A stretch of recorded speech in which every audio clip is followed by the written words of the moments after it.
social pillar, the quality of education, is our fourth goal towards sustainable development. And seeing the Ministry of Education grapple and try as much as possible to say, what do we need?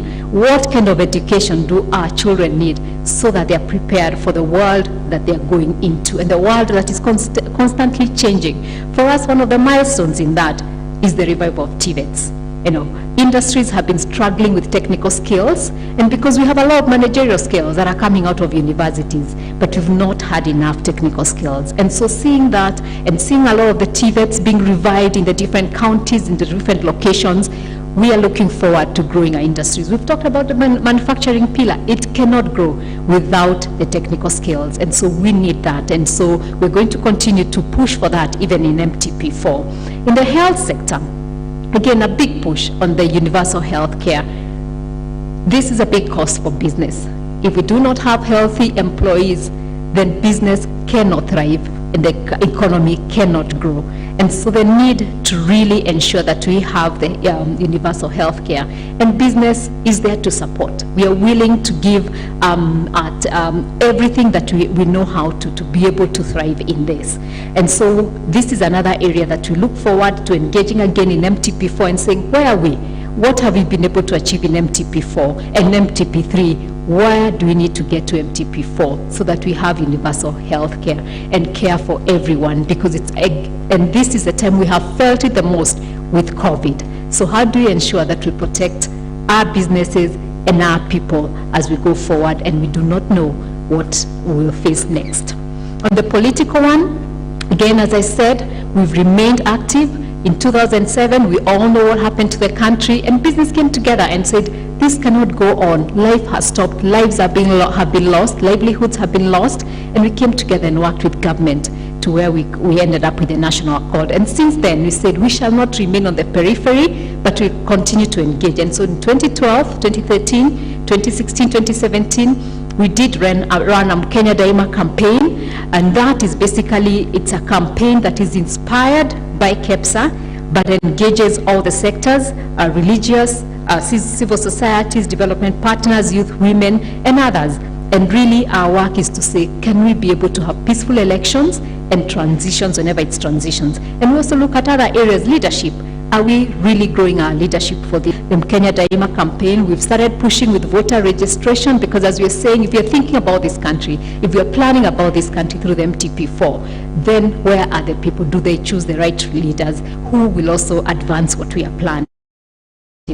So yes, we've done well on the ease of doing business, but we've not done too well with the cost to doing business. And so the cost remains high to doing business in this country, and that makes it hard for the small enterprises, for the large enterprises, for the foreign investors. How do we make investors not want to leave this country, whether they're local or foreign? And how do we make investors come into this country? So that is a big focus that we'll be looking at, even as we look at MTP4. And I thought, as I thought about, and as I wind up, and as I thought about this MTP4, and I said, what can we do different? What direction can we look at consumption? And what am I saying? In demand-led consumption, we've always talked about creating jobs, and I've had the PS talking about how do we create employment, how do we create jobs, how do we create industries? And the government did, and worked very closely with us, was, and I'll use the case of the first set of affordable housing. They put to see who gets, if you're part of the lucky ones to get them, because it's by rota. And half of them, almost half of them, did get the houses. What did that do? First, they have formalized, they've become a company. Secondly, they have now moved to better housing.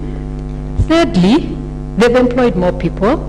Fourthly, they can consume more goods and services that they didn't consume before. So what have they done? They have stimulated other industries, so they're able to buy, because they now have purchasing power. They're able to go for holidays with their families through SGR to the coast and other places. And so that, for me, is the demand-led consumption. And maybe it's something to think about in all the different areas that we are thinking of government. So I'm just giving that example. As we move forward, how can government move to that? Instead of just giving money, we've always argued about with the development partners saying, we don't need aid anymore, we want aid for trade. So can we do the same locally? Thank you very much.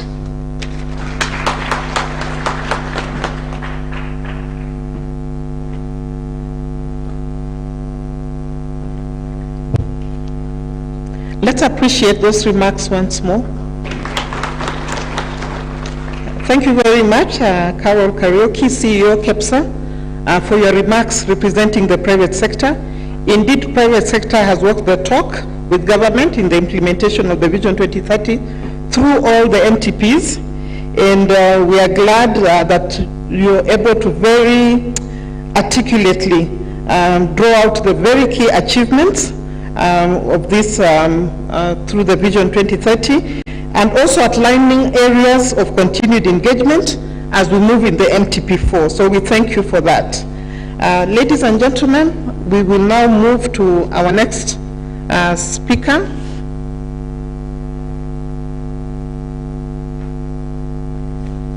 Yeah, we will have two representatives from the development partners, and we will start by listening to the UN Resident Coordinator, Dr. Stephen Jackson. Welcome. Let's encourage you. Thank you.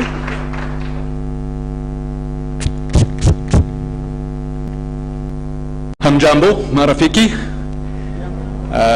I'm going to start with a Swahili proverb that strikes me as very appropriate this morning. Haba na haba, hujaza kibaba. Except, of course, that it isn't a small contribution that we're making this morning. It's a very big one. But it's a wonderful and vital first step that we are taking in PSs, Madam CEO, my brother Julius, development partners, my brothers and sisters from the United Nations system, excellencies, friends, good morning. And on behalf of the two entities that are the co-chairs of the Development Partners Group at the Heads of Cooperation level, that is the United Nations and the United Kingdom, and in my own capacity on behalf of the United Nations system, it's really a great pleasure to congratulate you and the government of Kenya for the launch of this excellent MTP4 process. The Development Partners Group is ably chaired at present by France and the World Bank, and it brings together more than 30 international partners, including the United Nations system. And I think none of those 30 member organizations and governments will contradict to me if I say that together we stand with you and we stand by our commitment as international partners to align our development cooperation directly to Kenya's policies and priorities and support this government and governments to come to implement them through the framework of the MTP4. We want to salute also the really significant achievements made under MTP3. The MTP4 must and will, I know, build on those achievements and will complete the process of building Kenya back better after the COVID pandemic. Marafiki, pandemics, both present and future, I'm afraid, the deep impact of the climate emergency, and a sub-region more turbulent than we've seen for years. Kenya, in short, remains an island of stability, growth, and progress set in a sea of challenges. And it follows, for me at least, that sustainability and resilience must be at the core of MTP4. And that means building multidimensional resilience for Kenya as a nation, as a society, as an economy. Multidimensional resilience to the climate emergency, again, to present and future pandemics, to socioeconomic shocks, and yes, that political and security turbulence in the broader sub-region.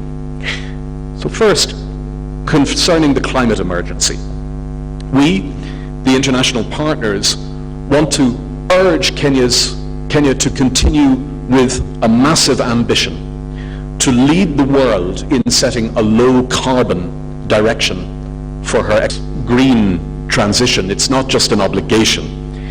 It also represents an extraordinary economic opportunity for Kenya to attract major investors with strengthened value chains in a diversified economy while restoring and preserving those fabulous ecosystem services that I mentioned, and thereby reaping the rich rewards that will accrue to Kenya as a global first mover in that green transition.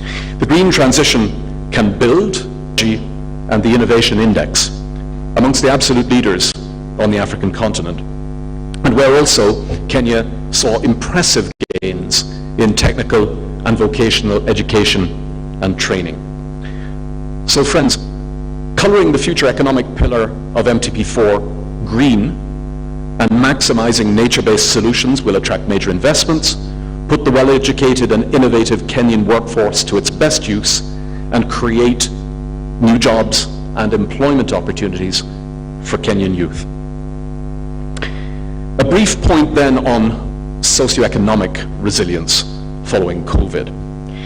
As PS has already noted, international partners and the United Nations, we've all been lending our support energetically to both the National Economic Recovery Strategy and the county-level socioeconomic recovery and re-engineering strategies. But the challenge of correcting and redressing the deep socioeconomic damage inflicted by this COVID pandemic, and crucially of future-proofing our economy to pandemics, that challenge remains. It won't be finished under MTP3, as PS has already emphasized, so let us really ensure that socioeconomic resilience to future shocks of that kind is woven deeply and centrally into the fabric of MTP4, and you can certainly count on UN Kenya and the international partners in that regard.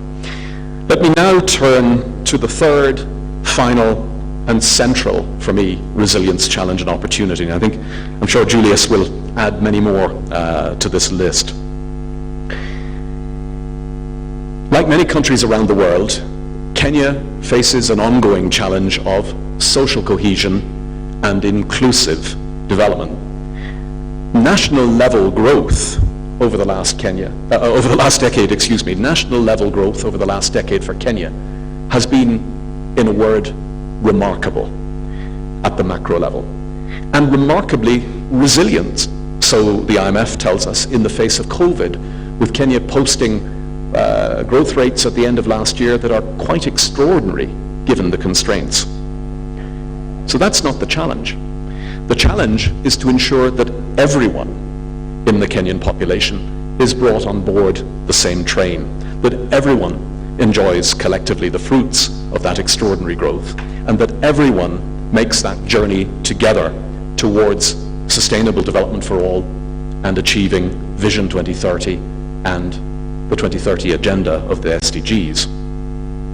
UN Kenya recently completed a Leave No One Behind analysis, which we had the great honor to present to His Excellency the President of the Republic.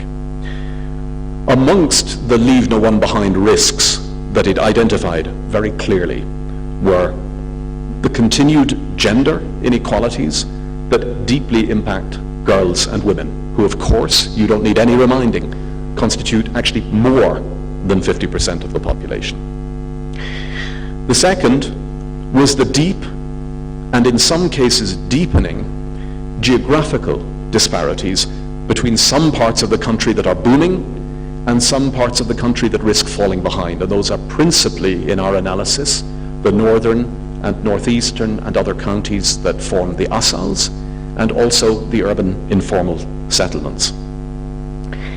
And last, but very definitely not least, the lack of opportunities faced by children and youth. The 35 million Kenyans under the age of 35, the more than 50% of the population who are children. All of these different groups in different ways have been echoed in the presentations already made this morning concerning some of the challenges faced during MTP3. But creating and ensuring equal opportunities for all in Kenya will be key to maintaining the positive trajectory and the long-term success of Kenya under MTP4. So we as development partners would urge a razor-sharp focus on this challenge of leaving no one behind and lifting everyone to achieve Vision 2030 and the SDGs within the compass of MTP4.